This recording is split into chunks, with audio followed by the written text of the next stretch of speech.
Assalamu alaikum dear students, I am Sir Fiaz and today we are going to solve question number 11.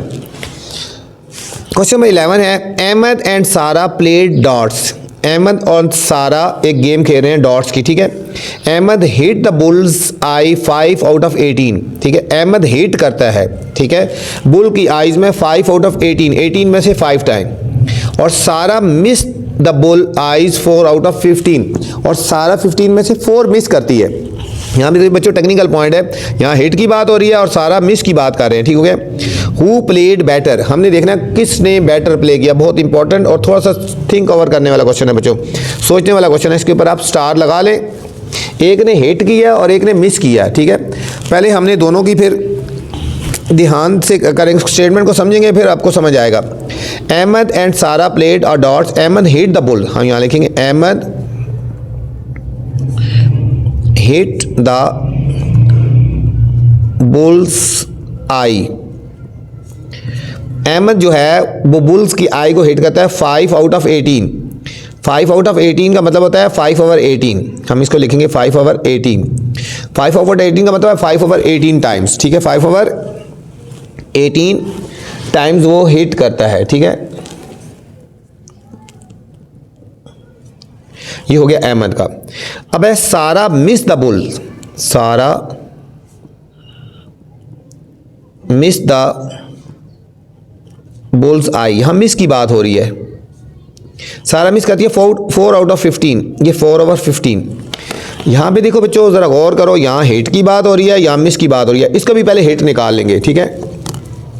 Times हो गया, अहमद ने hit किया ना, अब सारा ने कितनी दफा हिट किया, हम यहां लिखेंगे सारा, एक लाइन इसका और करेंगे, हिट द बुल्स आइज। अब हिट कितना किया है बच्चों, 4 मिस किया ना, 15 में से 4 टाइम मिस किया, तो हिट कितना किया, 11 टाइम हिट किया। देखो सारा मिस 4 आउट ऑफ 15, 15 में से 4 मिस किए, तो हिट कितने किए फिर भाई, 11 हिट किए, ठीक है। अब आपने ये भी हिट वाला आ गया, अहमद ने हिट किया 5 टाइम आउट ऑफ 18 और सारा ने भी हिट किया ये। अब दोनों की रेशो एक जैसी होगी। अब हम दोनों में देखेंगे किसने बेटर हिट किया, हम यहाँ लिखेंगे अहमद हिट और सारा हिट। सारा ने कितना किया, अहमद ने कितना हिट किया था, 5 ओवर 18 रेशो। सारा ने कितना हिट किया, ये मिस वाला नहीं लेना बच्चों, हिट वाला ही लेना है, 11 ओवर 15। अब 15 और 18 का हमने पहले बच्चों एलसीएम ले लेना है। यहाँ 18 और 15 का 3 से कटेंगे, लो 3 6 18, 3 5 15। अब 3 2 6, 5 ऐसे, 2 1 2, 5 ऐसे, फिर 5 से 3 मल्टीप्लाई 3 मल्टीप्लाई 2 मल्टीप्लाई 5, 3 3 9, 9 2 18, 18 5 90 आ गया बच्चों। अब इनका डिनोमिनेटर 90 बनाते हैं हम, 5 ओवर 18 है ना, 18 5 ये भी 5 हो गया, 11 और 15 4 6 15 6 हो गया बच्चों। ये हो गया 25 ओवर 90 और 66 ओवर 90। अब देखो बच्चों किसने ज़्यादा हिट किया, अच्छा हिट किया सारा ने, ठीक है। ये देखो ये किसका आ रहा है, सारा। पूछा जा रहा है हु प्लेड बेटर, हम लिखेंगे सारा प्लेड बेटर, ठीक है, क्योंकि इसकी रेशो ज़्यादा आ रही है, 66 आ रही है, ठीक है। तो ये सारा प्लेड बेटर लिख देंगे, सारा प्लेड बेटर, हमने यही देखना था। इस क्वेश्चन में पॉइंट था अहमद का हिट दिया गया था और सारा का मिस दिया गया था, इसको भी सारा का हिट निकालना पहले, ठीक है।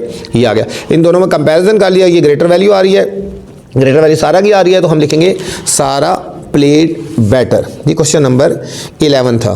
क्वेश्चन नंबर 12 है students, 3 paint brushes are have width, 3 pen के ब्रश है, उनकी विड्थ है 3/8 सेंटीमीटर, 1/2 सेंटीमीटर और 3/4 centimetre. What is measure of the brush with the greatest width, इसमें बताना है कि सबसे ग्रेटेस्ट विड्थ वाला ब्रश कौन सा वाला है, ठीक है। तो इंपॉर्टेंट क्वेश्चन है बच्चों, इसके ऊपर भी आपने स्टार लगा लेना है। सबसे ग्रेटेस्ट विड्थ वाला हमने बताना है। हमें जो गिवन है विड्थ गिवन है 3/8 सेंटीमीटर, 1/2 सेंटीमीटर एंड 3/4 सेंटीमीटर, ठीक है। हमने सबसे पहले इनका एलसीएम ले लेना है, 8 2 और 4 का एलसीएम लेना है, डिनोमिनेटर सेम करना है, 8 2 और 4। देखो 2 4 ज़ार 8, 2 1 ज़ार 2, 2 2 ज़ार 4, 2 2 ज़ार 4, 1 2 1 ज़ार 2, 1 ज़ार ये 2 मल्टीप्लाई 2 तो हमारे पास आएगा 8, एलसीएम आ गया ना। इनका डिनोमिनेटर पहले सेम करेंगे तो 8 बनाएंगे। ये 8 है, इसको मल्टीप्लाई 1 कर देंगे तो मल्टीप्लाई 1 कर देंगे। 1/2 है, मल्टीप्लाई 4 तो मल्टीप्लाई 4, 3/4 मल्टीप्लाई 2 और मल्टीप्लाई 2। ये हो गया 3/8 सेंटीमीटर, 4/8 सेंटीमीटर और 4/8 सेंटीमीटर। अच्छा, सबसे ग्रेटेस्ट कौन सा हुआ बच्चों? सबसे ग्रेटेस्ट हो गया ना हमारे पास, देखो 6 हो गया ना, 6/8। तो सबसे जो ग्रेटेस्ट हुआ ये 6/8 हो रहा है ना, ठीक है। हाँ लिखेंगे ग्रेटेस्ट 6/8 है ना। अब 6/8 वाली कौन सी वैल्यू है? 3/4। तो हम लिख देंगे, लिखा है ग्रेटेस्ट विड्थ, सो ठीक है ब्रश, हाँ लिखेंगे brush with greatest width is equal to 3/4 centimetre. ठीक है, वो ब्रश जिसकी विड्थ 3/4 सेंटीमीटर, ये सबसे ग्रेटेस्ट हो गया। ये था students question number 12। Question number 13 है students, the world's 5 largest deserts are shown in table. ठीक है, दुनिया के 5 बड़े डेजर्ट्स बताए गए हैं टेबल में। Order the areas from least to greatest. हमने इनको इस तरह इनको अरेंज करना है कि पहले छोटे वाला डेजर्ट, फिर उससे बड़ा, उससे बड़ा, उससे बड़ा, एरिया वाइज हम इनको अरेंज करना है। ठीक है, एक सहारा डेजर्ट है, इसका area 7/2 square million square metre है। ठीक है, फिर है कलहारी 2/10, गोबी 2/5, ऑस्ट्रेलियन 1 4/10 और अरेबियन। ये सारे डेजर्ट्स हैं, इनका एरियाज गिवन है। हमने इनको इस तरह अरेंज करना है कि सबसे पहले कम एरिया किसका है, फिर उससे बड़ा, उससे बड़ा और उससे बड़ा। ठीक हो गया, इनको अरेंज करना है। दूसरे लफ्ज़ों में हमने इसको डिसेंडिंग ऑर्डर में करना है। ठीक है, तो हमें जो डेजर्ट्स गिवन हैं हम इस तरह लिख देते हैं ना, हम इस तरह लिख देते हैं। पहले है सहारा, फिर है कलहारी,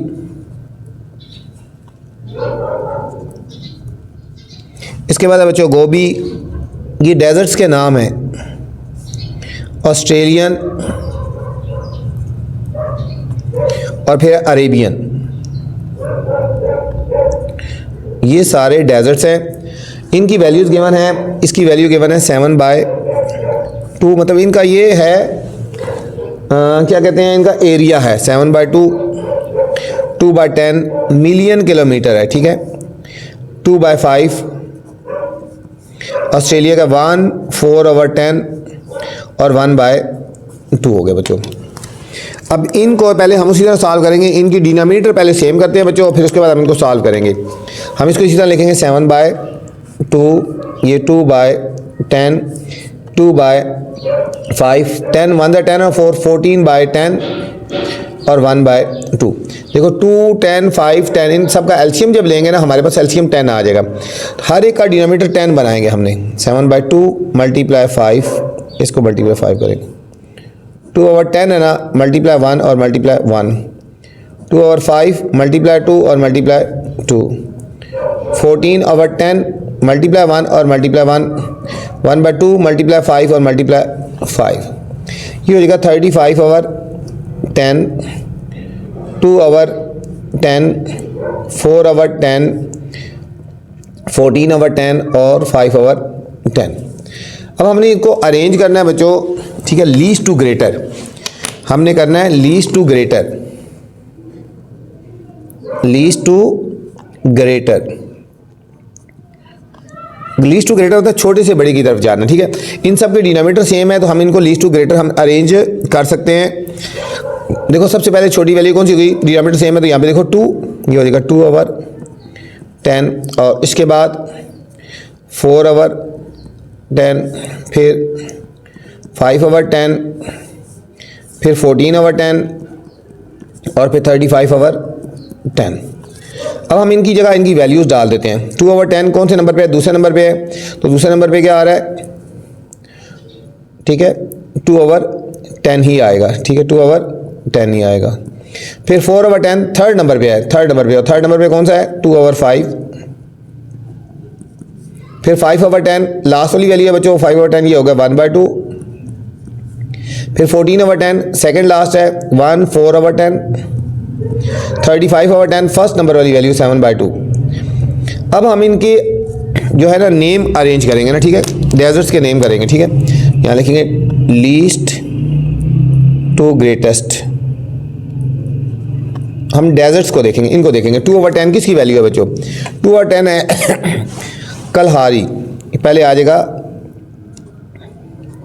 कलहारी डेजर्ट आ जाएगा सबसे कम। फिर 2/5 ये सॉरी 2/5, हाँ 2/5 कौन से नंबर पे है? सेकंड नंबर वाली है ना 4/10। 2/5 किधर से आई है? 4/10 से आई है। 4/10 कौन सा नंबर है? ठीक है, ये 4/10 ये थर्ड नंबर वाली वैल्यू है, ठीक है। 2/5 कौन से नंबर वाली है? थर्ड वाली वैल्यू है। तो ये हमारे पास आ गई गोभी। फिर 1/2, 1/2 कौन से नंबर वाली वैल्यू है बच्चों? देखो लास्ट वाली वैल्यू है, लास्ट है अरेबियन। फिर 1/4/10 ये सेकंड लास्ट है ऑस्ट्रेलियन। फिर 7/2 कौन से वाली वैल्यू है बच्चों? फर्स्ट वाली सहारा।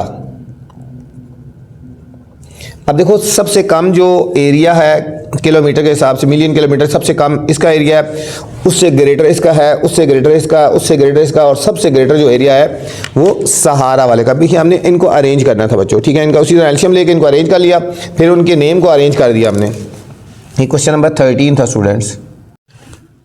Question number 14, an investor purchase 50 shares. एक इन्वेस्टर ने 50 शेयर परचेज किए ऑफ स्टॉक एट ₹3.50 पर शेयर। 3.50 पर शेयर के हिसाब से एक इन्वेस्टर ने 50 शेयर खरीदे बच्चों। Next day the change in value of the share of the stock is -0.25। अगले दिन जो शेयर की जो प्राइस थी वो -0.25 मतलब 0.25 कम हो गई, ठीक है। 3.50 के खरीदे थे, अगले दिन उसकी वैल्यू जो है वो माइनस हो गई, 0.25 कम हो गई। What is the total value of the share on the next day? तो नेक्स्ट डे इस शेयर की जो 50 शेयर खरीदे थे उसकी टोटल वैल्यू क्या हो जाएगी, ठीक है बच्चों। ये हमने फाइंड करना है। सिंपल सा क्वेश्चन है, इतना मुश्किल नहीं है। क्वेश्चन 14 थोड़ा सा क्वेश्चन लेके मैंने डॉट लगा दिया है। अच्छा देखो सॉल्यूशन, टोटल शेयर्स कितने हैं? इज इक्वल टू 50, ठीक है। और जिस दिन खरीदे ना उस दिन रेट क्या था? Rate of share that day, इस तरह का तो दैट डे, ठीक है। उस दिन रेट क्या था? ₹3.50। ये तो उस दिन रेट था, ठीक हो गया। फिर नेक्स्ट डे जो है वैल्यू चेंज हो गई, ठीक है। Next day